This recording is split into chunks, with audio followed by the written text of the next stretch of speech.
Venezuela একসময় বিশ্বের তেল সমৃদ্ধ দেশ। আজ সেই দেশ নতুন লক্ষ্য দেখাচ্ছে।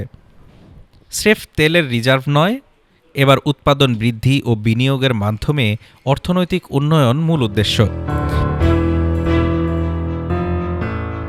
ভেনেজুয়েলার ইন্টারিম প্রেসিডেন্ট ডেলসি রদ্রিগেজ জানিয়েছেন, এই বছরে তেল খাতে বিনিয়োগ হতে পারে 1.4 বিলিয়ন মার্কিন ডলার, যা আগের বছরের প্রায় 900 মিলিয়ন ডলারের চেয়ে অনেক বেশি।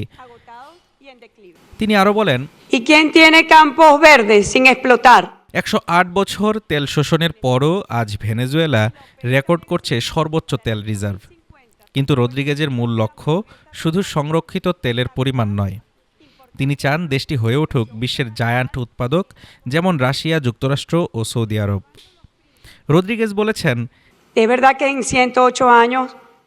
ইতিমধ্যেই 29টি প্রোডাকশন পার্টিসিপেশন এগ্রিমেন্ট স্বাক্ষরিত হয়েছে। এর মাধ্যমে বিদেশি বিনিয়োগ, প্রযুক্তি ও দক্ষতা ভেনেজুয়েলায় আসবে এবং উৎপাদন বাড়বে। তিনি স্পষ্ট করে বলেন,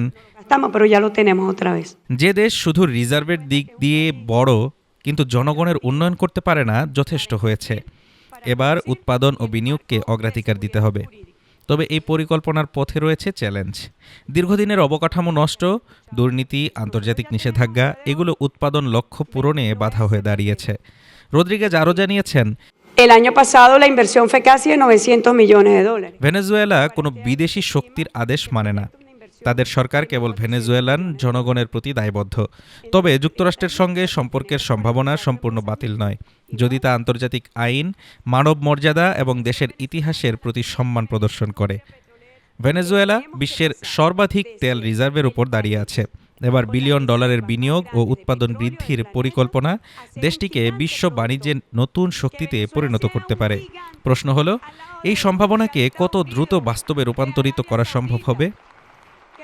ডেস্ক রিপোর্ট, ঢাকা টুডে।